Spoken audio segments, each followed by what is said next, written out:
नमस्कार विद्यार्थी मित्रांनो, आपण इयत्ता 5वीच्या मराठी विषयाचा अभ्यास करतो आहोत. मुलांनो, आपण प्रामाणिक इस्त्रीवाला हा पाठ शिकतो आहोत. या धड्यामध्ये आपल्याला प्रामाणिकपणा आपल्या अंगी सगळ्यांनीच बाणवला पाहिजे हे सांगितलेलं आहे. प्रामाणिकपणा म्हणजे काय? तर ज्याची वस्तू त्याला परत करणे. आणि त्याचबरोबर आपल्या आईलासुद्धा आपण कामामध्ये थोडीफार मदत केली पाहिजे हे सांगणारा हा धडा बघतो आहोत. याचा पहिला भाग आपण मागच्या व्हिडिओमध्ये बघितला.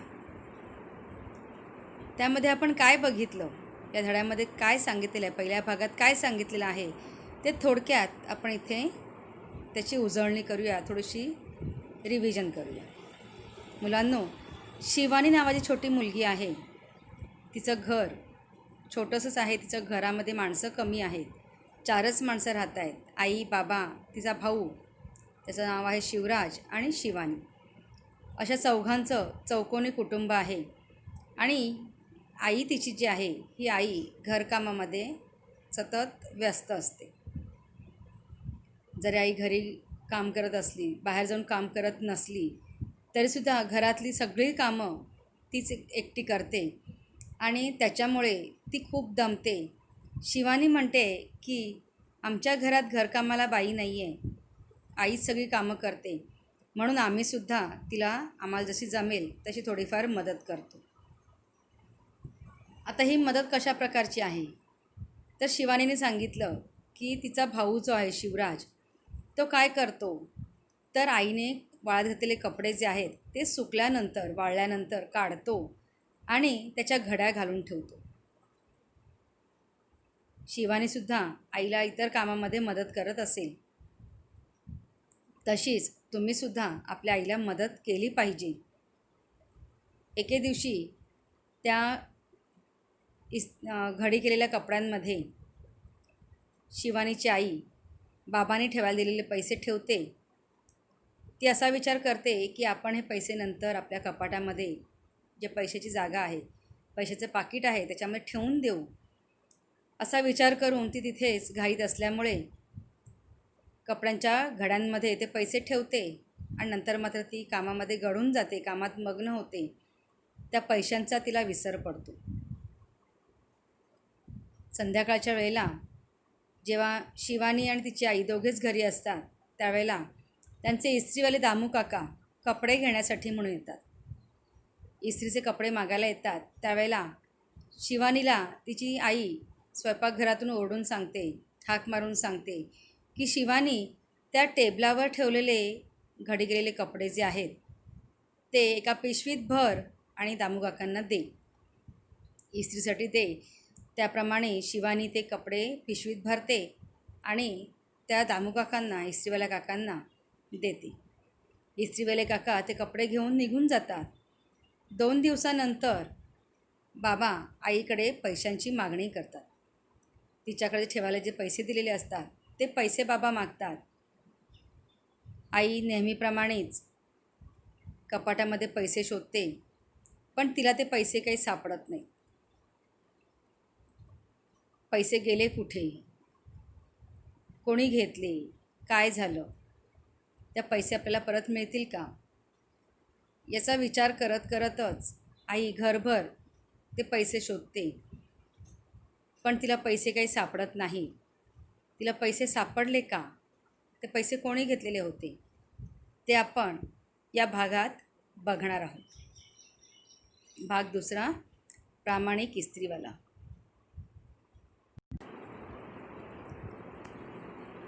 पैसे गेले कुठे, आई विचारात पडली. घरात सगळीकडे पैशांची शोधाशोध सुरू झाली, पण पैसे काही सापडले नाहीत. आता आईने नेहमीप्रमाणे कपाटामध्ये पैसे शोधले, तिथे पैसे नव्हते. त्याच्यामुळे पैसे कुठे गेले असा मोठा प्रश्न आईला पडला. आई विचारत करत होती. त्याचबरोबर घरात सगळीकडे ती जिथे ते पण पैसे ठेवायची, त्या सगळ्या ठिकाणांवरती पैशांची शोधाशोध झाली. पैसे शोधले, पण कुठेच पैसे सापडले नाहीत. संध्याकाळच्या वेळेला दामू काका घरी आले. ते हाका मारतच वहिनी, अहो वहिनी. आई बाबा बाहेर आले. काय रे बाबा, कपडे आणलेस का? आई जरा वैतागूनच आईने विचारले. आता आई बाबा, शिवानी, शिवराज सगळेजण पैसे कुठे गेलेले आहेत त्या चिंतेमध्ये आहेत. पैसे कुठे हरवले, कुठे ठेवले, सापडत का नाही आहेत याचा सगळा विचार करतायत. सगळं घर पैशासाठी शोधून काढलं, पण पैसे कुठेच मिळाले नाहीत. आणि त्या दिवशी संध्याकाळच्या वेळेला दामू काका जे आहेत, इस्त्रीवाले काका जे आहेत, ते घरी आले. घरी येतच असताना ते हाका मारतच आलेले आहेत. वहिनी, अहो वहिनी. आता शिवानीच्या आईला ते वहिनी म्हणतायत आणि ते हाक मारत मारत ते आले. आई बाबा घरातून बाहेर आले आणि आई त्यांना विचारते, काय रे बाबा, कपडे आणलेस का? पैसे मिळत नसल्यामुळे आई जरा त्रासलेली होती, वैतागलेली होती. ती थोडी गुस्स्यामध्येच होती आणि त्यातच तिने त्यांना विचारलं की तुम्ही कपडे आणलेस का? त्यावेळेला दामू काकांनी खिशातून पैसे काढले. अहो वहिनी, तुमचे कपडे मी इस्त्रीला घेतले आणि कपड्यांच्या घड्यांमध्ये पैसे सापडले. ते परत करायला आलो. पैसे मोजून घ्या आणि हे कपडेही घ्या. दामू काका आईच्या हातात पैसे ठेवत म्हणाले. आईने पैसे मोजले. आता दामू काका जे आहेत, ते दामू काका घरी आल्यानंतर आई बाबा थोडेसे त्रासलेले होते, पैसे सापडत नव्हते म्हणून आई चिडलेली होती, वैतागलेली होती. आणि त्यातच दामू काकाने हाक मारल्यामुळे तिने चिडूनच जरा त्यांना विचारलं की काय रे बाबा, काय झालं, कपडे आणलेस का? त्यावेळेला दामू काकांनी खिशातून पैसे काढले आणि ते म्हणालेले आहेत की अहो वहिनी, तुमचे कपडे मी इस्त्रीला घेतले आणि त्या कपड्यांच्या घड्यांमध्ये हे पैसे सापडले. दामू काकांनी काय केलं, तर खिशातून पैसे काढले आणि आईसमोर धरले आणि हे पैसे कुठे मिळाले त्याचं एक्सप्लेनेशन दिलेलं आहे की ज्या वेळेला शिवानीने पिशवी दिलेली आहे कपड्यांची, ते कपडे मी इस्त्रीला घेतले त्यावेळेला त्या कपड्यांच्या घड्यांमध्ये हे पैसे मला सापडले आणि तेच परत करायला मी आलेलो आहे. पैसे मोजून घ्या आणि त्याचबरोबर हे कपडेसुद्धा घ्या, असं म्हणत दामू काकांनी आईच्या हातात पैसे दिले. आईने पैसे मोजले. दामू, पैसे बरोबर आहेत. तुझा प्रामाणिकपणा मला आवडला, बाबा म्हणाले. बाबा बक्षीस म्हणून दामू काकांना 100 रुपये देऊ लागले. तेव्हा दामू काका म्हणाले, नको भाऊसाहेब, आम्ही गरीब आहोत, पण कष्टानंच कमावून खातो. दामू काका जायला निघाले. आई बाबा त्यांच्या पाठमोऱ्या आकृतीकडे कौतुकाने पाहत राहिले. आता झालं काय होतं की ज्या वेळेला बाबांनी आईला पैसे ठेवायला दिले त्यावेळेला आई खूप कामात होती, तिला कामाची घाई होती आणि त्यावेळेला तिने ते पैसे जे आहेत ते शिवराजने घडी करून ठेवलेल्या कपड्यांच्या घड्यांमध्ये ठेवून दिले. तिने विचार केला की थोड्या वेळाने मी कामातनं मोकळी झाली की ते पैसे योग्य ठिकाणी कपाटामध्ये नेहमीच्या ठिकाणी मी ठेवून देईन.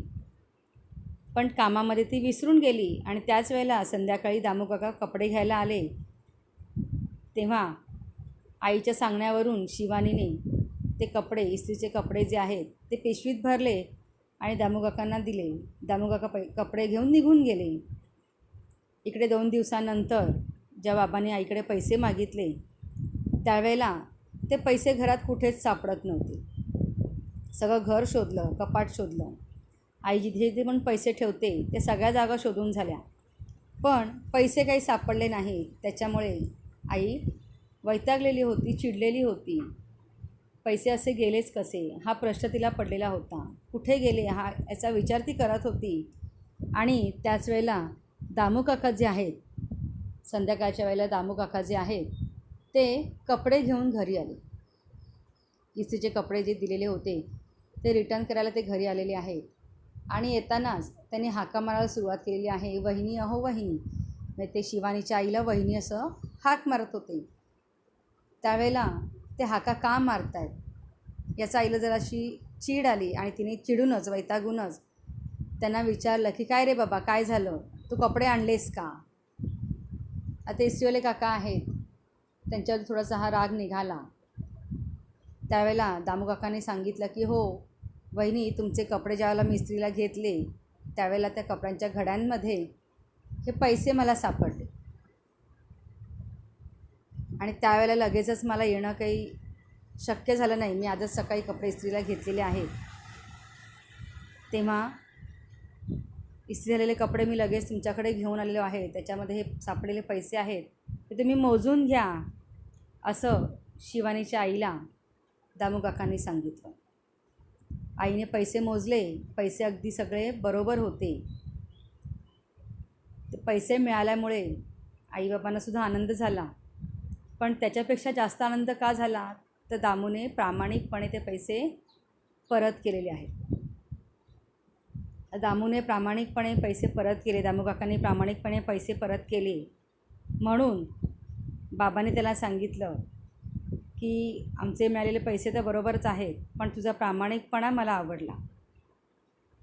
म्हणजे एवढे पैसे मिळूनसुद्धा दामू काकांनी ते पैसे स्वतःसाठी खर्च केले नाही, स्वतःकडे ठेवले नाहीत.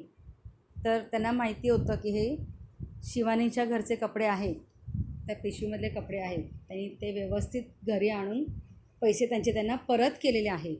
हा प्रामाणिकपणा शिवानीच्या बाबांना आवडला आणि म्हणून त्यांनी दामू काकांना बक्षीस म्हणून त्यातले 100 रुपये देऊ केले. बक्षीस म्हणून 100 रुपये द्यायला त्यांनी पुढे केले. तेव्हा दामू काका म्हणाले की नको भाऊसाहेब, आम्ही गरीब आहोत, पण कष्टानंच कमवून खातो. दामू काकांनी ते 100 रुपये घेतले का, तर नाही. त्यांनी बाबांनी बक्षीस म्हणून देऊ केलेले 100 रुपये दामू काकांनी घेतले नाहीत. ते म्हणाले की मला हे बक्षीस म्हणून पैसे नको आहेत, आम्ही जरी गरीब असलो तरीसुद्धा आम्ही कष्टानेच कमवून खातो. म्हणजे इथे यांचा स्वाभिमानसुद्धा आपल्याला बघायला मिळतो. आपली परिस्थिती कशी आहे हे त्यांना चांगलंच माहिती आहे आणि असे आयते मिळालेले पैसे, फुकटचे मिळालेले पैसे आपण कधीच ठेवून घेऊ नयेत. हा प्रामाणिकपणा त्यांच्याकडे आहे, स्वाभिमानी आहेत, प्रामाणिक आहेत आणि त्याच्याचमुळे त्यांनी दामू काकांनी त्या शिवानीच्या वडिलांना सांगितलं की तुमचे हे बक्षीस म्हणून दिलेले पैसे मला नको आहेत, मी बक्षीस मिळवण्यासाठी तुमचे पैसे परत केलेले नाही आहेत. आम्ही जरी गरीब असलो तरीसुद्धा कष्ट करूनच आम्ही आमचं पोट भरतो आणि त्यातच आम्ही समाधानी आहोत. असं म्हटल्यानंतर दामू काका जायला निघाले. ते आपल्या पुढच्या कामाला निघून गेले आणि ते जात असताना त्यांच्या पाठमोऱ्या आकृतीकडे आईबाबा कौतुकाने पाहत राहिले. पाठमोरी म्हणजे पाठीमागच्या बाजूने दिसणे, पाठीमागची बाजू. दामू काका पुढे निघालेले आहेत आणि आईबाबा मागच्या बाजूने त्यांना बघत आहेत. ते त्यांची जी पाठमोरी आकृती आहे, ते त्यांचा जो प्रामाणिकपणा आहे, तो प्रामाणिकपणा आईबाबांना आवडला. त्यांचा स्वाभिमान त्यांना आवडला आणि असंच स्वाभिमानी, प्रामाणिक आपणसुद्धा असलं पाहिजे, हेच आपल्याला या पाठातून शिकायचं आहे. आजकाल आपण अशी बरीच उदाहरणं आजूबाजूला बघतो, पेपरमध्ये वाचतो. बऱ्याच वेळेला आपण वाचतो की रिक्षामध्ये, आता मागेच एक न्यूज अशी होती की रिक्षामध्ये एका बाईंचे दागिन्यांनी भरलेली बॅग जी आहे ती राहिली.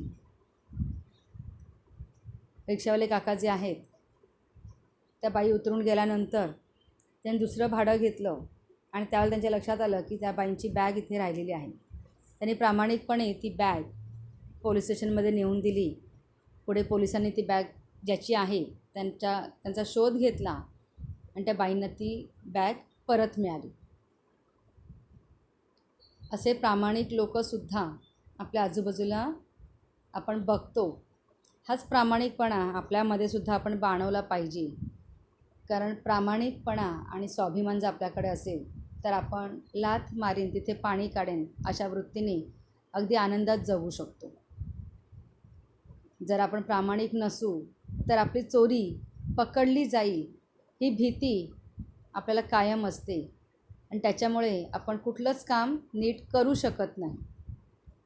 आणि म्हणूनच आपण सगळ्यांनीच आपल्या अंगी प्रामाणिकपणा हा गुण बाणवलाच पाहिजे. हेच आपल्याला या पाठातून शिकायचं आहे. त्याचबरोबर सगळ्यांनी आपल्या आईला घरात कामामध्ये मदत केली पाहिजे. हे सुद्धा आपण या पाठातून शिकण्यासारखं आहे. मुलांनो, आपण हा जो धडा बघितलेला आहे, या धड्यामध्ये आपण प्रामाणिकपणाबरोबरच आईला मदत केली पाहिजे आणि त्याचबरोबर स्वाभिमान, हे 3 गुण आपण शिकलेलो आहोत. आता आपण यातले शब्दार्थ बघूया. हाक, हाक म्हणजे साद. वैतागणे, चिडणे. हात, हात म्हणजे हस्त किंवा कर, इंग्रजीमध्ये हँड म्हणतात त्याला. बक्षीस, पारितोषिक. गरीब, दीन. बघा, मगाशी तुम्हाला मी सांगितलं, पहिल्या व्हिडिओमध्ये सांगितलेलं होतं की दिवस, दिवस त्याचा अर्थ आहे दीन. तो दीन आहे, तो पहिला दी आहे. ऱ्हस्वदी आहे आणि जेव्हा तो आपण दीन दीर्घ करतो, दीचा उकार दीचा इकार दीर्घ करतो, त्यावेळेला त्याचा अर्थ बदलतो. त्याचा अर्थ होतो गरीब. दीन, दीन म्हणजे गरीब. दीचा इकार जो आहे तो दीर्घ केला की गरीब असा त्याचा अर्थ होतो. कष्ट, कष्ट म्हणजे मेहनत. पाठमोरी, पाठीकडची बाजू, बॅकसाईड. मुलांनो, या धड्यात सांगितल्याप्रमाणे प्रामाणिकपणा, स्वाभिमान आणि आईला मदत करणे, हे 3 गुण तुम्ही तुमच्या अंगी गुण बाणवून घ्या. याचा तुम्हाला नक्कीच खूप फायदा होईल.